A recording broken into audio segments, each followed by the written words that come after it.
Welcome my dear students. मैं कृष्ण माधव प्रसाद आपको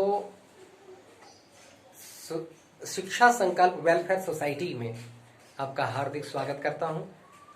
जैसा कि हम लोगों का भी इकोनॉमिक्स का लेक्चर चल रहा है, इकोनॉमिक्स का क्लासेस चल रहा है। इकोनॉमिक्स क्लासेस में हम लोगों ने पिछले लेक्चर में डिस्कस किया था इकोनॉमिक्स के कंसेप्ट, नेशनल इनकम के कंसेप्ट पे ही हम लोग डिस्कस कर रहे थे। उस नेशनल इनकम के कंसेप्ट में हम लोगों ने पिछले लेक्चर में सर्कुलेशन ऑफ इनकम के बारे में हम डिस्कस किया था। आज हम लोग नेशनल इनकम के बारे में हम स्टडी करेंगे।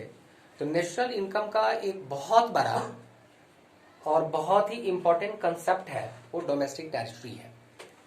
उस डोमेस्टिक टेरिटरी पर ही आज हम लोग डिस्कस करेंगे, क्योंकि जब भी हम नेशनल इनकम को स्टडी करें तो नेशनल इनकम को स्टडी करने से पहले हमें डोमेस्टिक इनकम को जानना जरूरी होता है। और डोमेस्टिक इनकम जानने के बाद, और डोमेस्टिक इनकम को हम तभी जान पाएंगे जब हमें डोमेस्टिक टेरिटरी की हमें जानकारी होगी। नॉर्मली हम यही कहते हैं डोमेस्टिक इनकम में कि जो भी डोमेस्टिक टेरिटरी से इनकम जनरेट होता है उसे हम डोमेस्टिक इनकम कहते हैं। यानी जो भी डोमेस्टिक टेरिटरी से एक अकाउंटिंग ईयर में जो इनकम जनरेट होता है उसी को हम क्या बोलते हैं? डोमेस्टिक इनकम बोलते हैं। अब प्रश्न यह होता है कि ये डोमेस्टिक टेरिटरी है क्या? तो डोमेस्टिक टेरिटरी के बारे में अगर हम आम भाषा में बोले, सिंपल लैंग्वेज में कहें, तो इसको हम यह कह सकते हैं कि किसी भी कंट्री का जो ज्योग्राफिकल बाउंड्री से जो इनकम मिलता है, किसी भी कंट्री के जो ज्योग्राफिकल बाउंड्री से जो इनकम जनरेट होता है या जो फैक्टर इनकम मिलता है, उसी फैक्टर इनकम को हम क्या बोलते हैं? डोमेस्टिक इनकम बोलते हैं। और उस बाउंड्री को हम क्या बोलते हैं? डोमेस्टिक टेरिटरी बोलते हैं। डोमेस्टिक टेरिटरी को हम इकोनॉमिक टेरिटरी भी बोलते हैं, हिंदी में इसको आर्थिक सीमा भी बोलते हैं। वो इसलिए बोलते हैं क्योंकि यहां से इकोनॉमिक एक्टिविटी होता है, क्योंकि यहां से हम फैक्टर इनकम को जनरेट करते हैं, इसलिए इसको हम आर्थिक सीमा बोलते हैं, जिस सीमा के अंतर्गत आता है। डोमेस्टिक टेरिटरी को जो हम डिफाइन करते हुए बोलते हैं कि domestic territory is the geographical territory administrated by government with in which persons, goods, capital circulate freely. अर्थात आर्थिक सीमा एक सरकार द्वारा नियंत्रित की गई उस भौगोलिक सीमा को कहते हैं जिसके अंदर व्यक्ति, वस्तु, पूंजी स्वतंत्र रूप से परिचालन करती है। यहां पर ध्यान देने वाली बातें हैं कि यहां पर हमने क्या कहा? It is the geographical territory. तो ज्योग्राफिकल टेरिटरी में दो चीजें शामिल होती है। एक होता है ये पॉलिटिकल बाउंड्री, ये जो देखते हैं ये पॉलिटिकल बाउंड्री, जो इंडिया का यहां पर हमने एक मैप बनाया है, ये इंडिया का यहां से यहां तक देख रहे हैं मैप, ये पूरा जो मैप है ये पॉलिटिकल बाउंड्री कहलाता है। इस पॉलिटिकल बाउंड्री से जो इनकम जनरेट होता है ये तो इनकम होगा ही, इसके अलावा सरकार के द्वारा चलाए गए अन्य गुड्स, अन्य कैपिटल्स जो फ्रीली मूव करता है एक कंट्री से दूसरी कंट्री, वो सारा एरिया डोमेस्टिक टेरिटरी में आता है।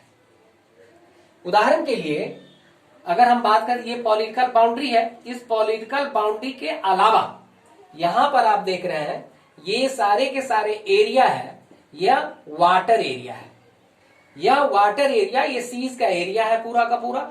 इसके एक पर्टिकुलर एरिया पर जो इसके सीमा के अंतर्गत आता है, इस सीमा में, इस पर्टिकुलर एरिया में जो हमारा पॉलिटिकल बाउंड्री है, उस पॉलिटिकल बाउंड्री से ये सीज एरिया है, यह सीज एरिया से जो इनकम जनरेट होता है यह भी हमारा ये डोमेस्टिक टेरिटरी में इंक्लूड होगा। ठीक उसी तरीके से यही सीज एरिया से ही हम क्या देखते हैं, यहां पर बहुत सारे नेचुरल गैस को रिलीज कराया जाता है, बहुत सारे टैंक बनाए जाते हैं जहां से गैस निकाला जाता है, जहां से नेचुरल गैस निकाले जाते हैं। तो ये जो नेचुरल गैस जो निकाला जाता है ये जो पॉलिटिकल बाउंड्री से बाहर है, यहां से भी हमारा फैक्टर इनकम जनरेट होता है, यह भी हमारा डोमेस्टिक टेरिटरी में इंक्लूड हो जाएगा। इसी तरीके से यहां पर आप देखते हैं फ्लोटिंग प्लेटफॉर्म है। फ्लोटिंग प्लेटफॉर्म जैसे एक कंट्री से दूसरी कंट्री के बीच में कोई फ्लोटिंग प्लेटफॉर्म बना हुआ है, जिसको बनाने में अगर हमारी इंडियन सरकार ने पूरा खर्च किया है, उसकी देखरेख में सारा हो रहा है, उसकी सुपरविजन में हो रहा है, उसका एडमिनिस्ट्रेशन है, उसकी ऑन्ड है, ऑपरेटेड है, ऐसी कंडीशंस में इससे जो इनकम जनरेट होगा वह भी किसके पास आएगा? ये इंडिया के पास आएगा। यह भी जो है डोमेस्टिक टेरिटरी में इंक्लूड होगा। इसी तरीके से एक जैसे हमारे इंडियन गवर्नमेंट है, इंडिया जो हमारी पॉलिटिकल बाउंड्री है, इसके बाहर हम देखते हैं एम्बेसी दूसरे कंट्री में है ना। दूसरी कंट्री में जैसे अमेरिका में है, स्विट्जरलैंड में है, पाकिस्तान में है, अफगानिस्तान में है, ये सारे एम्बेसीज हैं।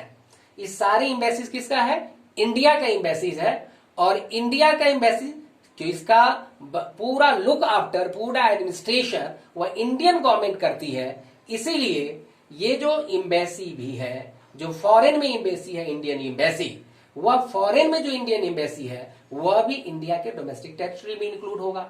इसी तरीके से इंडियन कॉन्सुलेट्स है फॉरेन में, जो इंडिया से बाहर आप देख रहे हैं, ये फॉरेन कंट्री को कंसीडर करता है। तो जो इंडियन कॉन्सुलेट्स है, व्यापारिक प्रतिष्ठान है, वह व्यापारिक प्रतिष्ठान भी इंडियन गवर्नमेंट के द्वारा बनाया गया है, इसलिए यह भी जो है इसके डोमेस्टिक टेरिटरी में इंक्लूड होगा। इसी तरीके से हम देखते हैं जो मिलिट्री एस्टेब्लिशमेंट है, इंडियन मिलिट्री एस्टेब्लिशमेंट है या इंडियन मिलिट्री एस्टेब्लिशमेंट या फॉरेन कंट्री में है, यह भी इंडिया के डोमेस्टिक टेरिटरी में इंक्लूड होगा, है ना। इसी तरीके से आप देखते हैं शिप्स है, एयरक्राफ्ट है, या मान लिया कि पाकिस्तान और इंडियन एयरलाइंस है, जो इंडियन गवर्नमेंट द्वारा चलाया गया है, और इंडियन गवर्नमेंट के चलाए के कारण उस पर जो एडमिनिस्ट्रेशन ऑन कंट्रोल वह इंडियन गवर्नमेंट करती है, और इंडियन गवर्नमेंट के कंट्रोलिंग के कारण से ही यह इंडियन एयरलाइंस पाकिस्तान से अफगानिस्तान होते, चाइना, अदर कंट्रीज को होते हुए आती है हमारे इंडिया में, और उससे जो बनने वाले फेयर होता है, जो से इनकम जनरेट होता है, वह सारा का सारा इनकम कहां आता है? हमारे इंडियन गवर्नमेंट के पास आ जाती है। तो इस प्रकार से हमने देखा कि जो हमारा जो डोमेस्टिक टेरिटरी है, न केवल यह पॉलिटिकल बाउंड्री ही होता है किसी भी कंट्री के लिए, बल्कि पॉलिटिकल बाउंड्री के अलावा जो वाटर टेरिटोरियल है, फॉरेन में जो एम्बेसी है, फॉरेन में जो कॉन्सुलेट्स है, फॉरेन में जो मिलिट्री एस्टेब्लिशमेंट है ना, जो एक सीमा के अंदर जो फ्लोटिंग प्लेटफॉर्म बना हुआ है, जो नेचुरल गैस रिग्स बने हुए हैं, ये समस्त एरिया को मिला करके ये डोमेस्टिक टेरिटरी के नाम से कंसीडर किया जाता है, डोमेस्टिक टेरिटरी के नाम में जाना जाता है। सिंपल वर्ड में आप ये कह सकते हैं कि कोई भी कंट्री जिस सीमा से भले अपनी पॉलिटिकल बाउंड्री के अलावा दूसरे देशों के जिस सीमा को टच करते हुए इनकम को जनरेट करता है, वह सभी सीमा डोमेस्टिक टेरिटरी के अंदर में आता है। तो इस तरह से हमने इसे कहा गया डोमेस्टिक टेरिटरी के नाम से जाना, इसी को हम इकोनॉमिक टेरिटरी के नाम से जाना, इसी को हम किस नाम से हमने जाना? आर्थिक सीमा के नाम से जाना। तो मेरे विचार से यह बड़ी क्लियर कट हो गया होगा, अब अच्छी तरह समझ गए होंगे कि जो डोमेस्टिक टेरिटरी क्या होता है। एक बार फिर उसको डेफिनेशन के आधार पर आपको मैं बता दूं कि डोमेस्टिक टेरिटरी क्या है। तो domestic territory is the geographical territory administrated by government with in which persons, goods, capital circulate freely. Hindi में इसको इस तरह से कह सकते हैं कि आर्थिक सीमा एक सरकार द्वारा नियंत्रित की गई उस भौगोलिक सीमा को कहते हैं जिसके अंदर व्यक्ति, वस्तु, पूंजी स्वतंत्र रूप से परिचालन करती है, अर्थात किसी भी तरीके का उसमें कोई इंटरप्शन नहीं होता है। उसी को हम क्या बोलते हैं?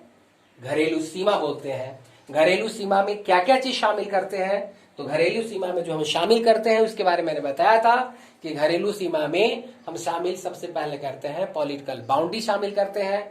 इसके अलावा उसमें हम शामिल करते हैं वो टेरिटोरियल वाटर शामिल करते हैं। इसके अलावा उसमें हम शामिल करते हैं शिप्स एंड एयरक्राफ्ट्स, जो administrated and owned and control by the country in which it is working. And दूसरा जो है एम्बेसीज हो गया, जो कॉन्सुलेट्स है जो दूसरे कंट्री में इंस्टॉल किया गया है उसको हम शामिल करते हैं। इसके अलावा फिशिंग वेसल्स हो गए, नेचुरल गैस रिग्स हो गया, या हम फ्लोटिंग जो प्लेटफॉर्म है, ये सारी की सारी चीजें जो है हम डोमेस्टिक टेरिटरी के अंतर्गत हम शामिल करते हैं। क्या नहीं शामिल करते हैं? नहीं शामिल करने वाली चीजें हैं जो फॉरेन एम्बेसी अगर किसी कंट्री के अंदर है तो वह फॉरेन एम्बेसी उस कंट्री के डोमेस्टिक टेरिटरी में इंक्लूड नहीं किया जाएगा। जैसे इंडिया के अंदर अगर अमेरिका का फॉरेन एम्बेसी है, चाइना का फॉरेन एम्बेसी है, स्विट्जरलैंड का फॉरेन एम्बेसी है, रशिया का फॉरेन एम्बेसी है, तो यह उन कंट्री के डोमेस्टिक टेरिटरी में इंक्लूड होगा जिस कंट्री का ये एम्बेसीज है, या हमारी डोमेस्टिक टेरिटरी में इंक्लूड नहीं होगा।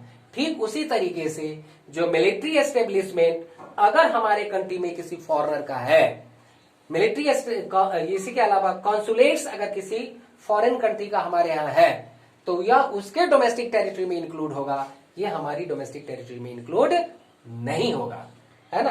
तो इस तरीके से हमने देखा कि एक डोमेस्टिक टेरिटरी क्या है, तो पॉलिटिकल बाउंड्री के अलावा अदर जो भी कंपोनेंट्स हैं जैसे territorial water, ships, aircraft, embassies, fishing vessels, इस सबको मिलाकर के एक डोमेस्टिक टेरिटरी बना है। और इससे मिलने वाली इनकम को, इससे मिलने वाली फैक्टर इनकम को ही हम क्या बोलते हैं?